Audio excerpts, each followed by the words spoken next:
Hello everyone, welcome back to my channel TR learners. Okay, ఇక్కడ మీరు పెట్టిన కామెంట్స్కి reply ఇస్తూ మీకు కొన్ని డీటెయిల్స్ అయితే చెప్పాలనుకుంటున్నాను. జస్ట్ వినండి. సో ఇక్కడ చూడండి, ఫస్ట్ మనకి science and technology question paper కావాలని, కొన్నిటికేమో థ్యాంక్స్ అని చెప్పేసి, రేపు కామర్స్ ఎగ్జామ్ మేడం వీడియో చేయండి అని చెప్పేసి ఇట్లా కామెంట్స్ అయితే పెట్టారు కదా. అండ్ ఒక విషయం మీకు ముందు నుంచి నేను చెప్తూనే ఉన్నా, మన ఛానల్ మీకు డెఫినెట్లీ ఈజీగా పాస్ అవ్వడానికి మాత్రమే యూజ్ అవుతుంది. అది మన లక్ ఉంటేనో, లేకపోతే మీరు మంచిగా చెప్పిన క్వశ్చన్స్ అన్నీ బాగా ప్రాక్టీస్ చేస్తేనో తప్ప, లేదంటే ఈజీగా పాస్ అవ్వడానికి మాత్రమే యూజ్ అవుతుందని ఇప్పటికీ నేను ఎన్నోసార్లు చెప్తూ ఉన్నా.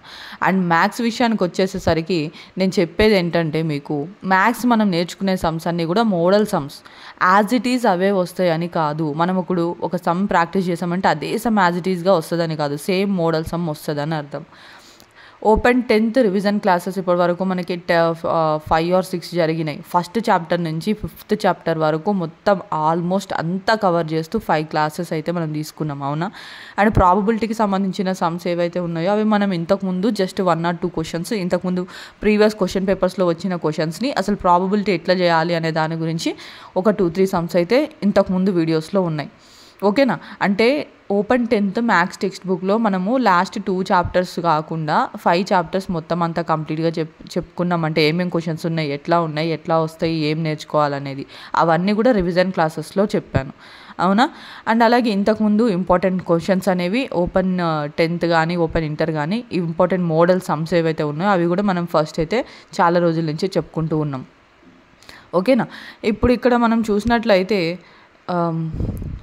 ఇక్కడ చూడండి, సేమ్ మీరు చెప్పిన క్వశ్చన్స్ లాగా వేరే క్వశ్చన్స్ కూడా రాలేదు. మీరు చెప్పిన 2024 క్వశ్చన్ పేపర్లో ఉన్న 1 క్వశ్చన్ కూడా ఇయర్లో రిపీట్ కాలేదని చెప్పేసి మనకి కమెంట్ అయితే వచ్చింది. సో నాకు ఫస్ట్ మీరు క్వశ్చన్ పేపర్స్ ఏవైతే అడుగుతున్నారో దానికి రిప్లై చెప్తున్నా చూడండి. నా దగ్గర ఏవైతే క్వశ్చన్ పేపర్స్ ఉన్నాయో నేను ఆల్రెడీ యూట్యూబ్లో అప్లోడ్ చేసేసాను. అవి చాలాసార్లు ఫస్ట్ పబ్లిక్లో ఉంచి తర్వాత మెంబర్షిప్లో అయితే పెట్టేశాను. వాటిని మీకోసం మళ్ళీ ఎగ్జామ్కి ముందు రోజు నేను మళ్ళీ వాటిని ప్రైవేట్లోంచి తీసేసి మళ్ళీ పబ్లిక్లో పెడుతున్నాను అన్నమాట, మెంబర్షిప్లోంచి తీసేసి, ఓకేనా. సో మీలాగా ఎగ్జామ్స్ రాసిన తర్వాత మీరే అనమాట చెప్పాలంటే లాస్ట్ ఇయర్ మీరే సెండ్ చేసిన పేపర్స్నే నేను ఈరోజు మళ్ళీ మీకు ఇస్తున్నాను, ఓకేనా.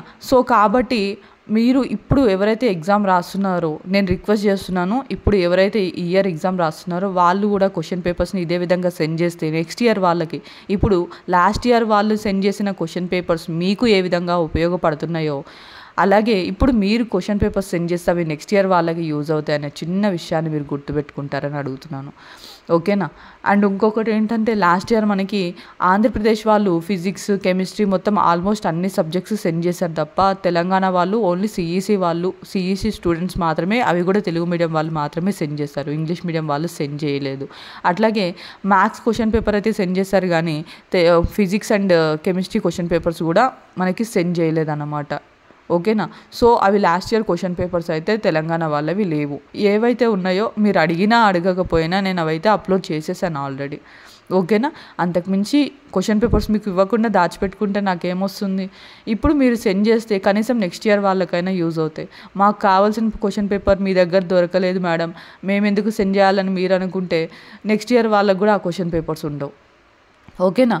ఓపెన్ 10th తెలుగు మన ఛానల్లో ఆల్రెడీ ఈరోజు మ్యాథ్స్ క్వశ్చన్ పేపర్ ఒకరు సెండ్ చేశారు, ఓకే. మనం ఈ కామెంట్కి రిప్లై ఇస్తున్నాం కదా, క్వశ్చన్ పేపర్ అయితే సెండ్ చేశాను అనమాట ఆల్రెడీ. ఒకళ్ళు మన సబ్స్క్రైబర్ నిహారిక గారు సెండ్ చేశారు.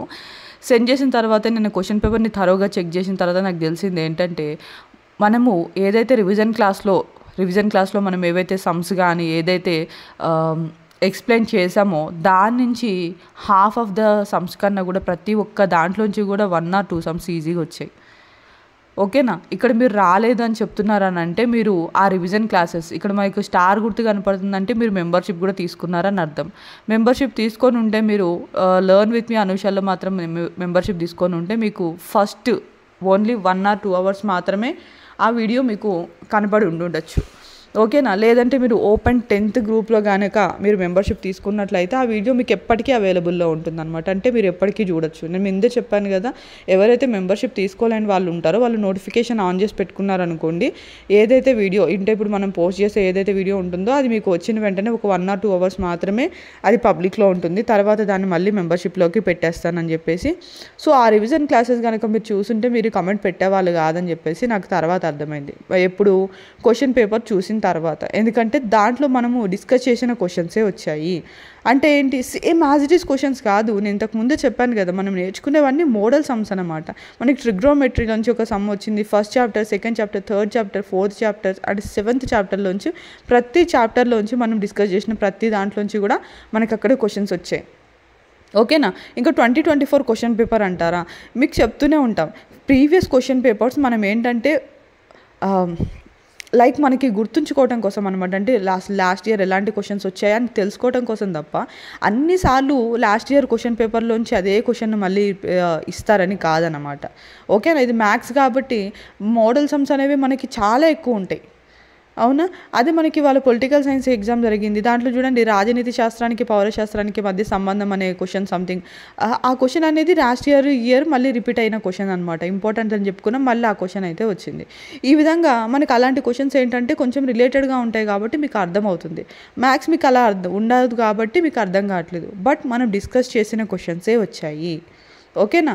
కావాలంటే మీరు మళ్ళీ ఒకసారి రివిజన్ క్లాసెస్ చెక్ చేస్తేనే మీకు ఆ విషయం అర్థమవుతుంది.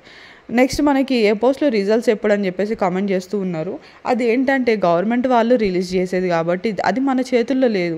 ఫస్ట్ ఏమంటారు, 2 daysలో రిలీజ్ చేస్తాం అయిపోవచ్చింది అని చెప్పేసి అని అనుకుంటారు. ఇంకా ఏదన్నా ఒక చిన్న మిస్టేక్ వల్లనో ఏదన్నా ఒక చిన్న డిలే వల్ల ఏమవుతుందంటే మళ్ళీ డిలే అవుతుంది అనమాట. అంటే మళ్ళీ 2-3 weeks తర్వాత లేదంటే 2-3 days తర్వాత రిలీజ్ చేస్తాం ఇట్లా చెప్తూ ఉంటారనమాట. ఇప్పుడు ప్రజెంట్ వచ్చిన ఇన్ఫర్మేషన్ ప్రకారం అయితే రేపు మనకి ఆంధ్రప్రదేశ్లో రెగ్యులర్ 10th వాళ్ళ రిజల్ట్స్ ఏవైతే రిలీజ్ అవుతున్నాయో వాటితో పాటు రిలీజ్ చేస్తారు ఇవి కూడా. అంటే సేమ్ టైం సేమ్ డే అని చెప్పేసి అయితే మనకు ఒక చిన్న ఇన్ఫర్మేషన్. సో అదే ఇన్ఫర్మేషన్ని నేను మీతో షేర్ చేశాను. లాస్ట్ వీక్ వరకు మనకి ఏంటంటే 22nd అని చెప్పేసి మనకి చెప్పారనమాట. 22ndకే రిలీజ్ అవుతుందని చెప్పారు. బట్ ఇప్పుడు ఏంటంటే 23rd అని చెప్పేసి మనకి చెప్తున్నారు. సో రేపటి వరకు అంటే రేపు మార్నింగ్ 10 వరకు మనం చూడాల్సిందే. ఏంటంటే గవర్నమెంట్ వాళ్ళ చేతుల్లో ఉంటుంది కాబట్టి వాళ్ళు ఎప్పుడు రిలీజ్ చేస్తారనేది వాళ్ళ మీద డిపెండ్ అయి ఉంటుంది. ఓకేనా. చెప్పాను కదా, ఫిజిక్స్ కెమిస్ట్రీ పేపర్స్ ఉన్నాయి మాత్రం నేను ఆల్రెడీ అప్లోడ్ చేశాను. కొన్ని పేపర్స్ మన దగ్గర లేవు. కనీసం నెక్స్ట్ ఇయర్ వాళ్ళకైనా యూజ్ అవ్వాలంటే ఇప్పుడైనా సరే మీరు రాసిన క్వశ్చన్ పేపర్స్ని సెండ్ చేయండి. Thank you all. Thank you for watching.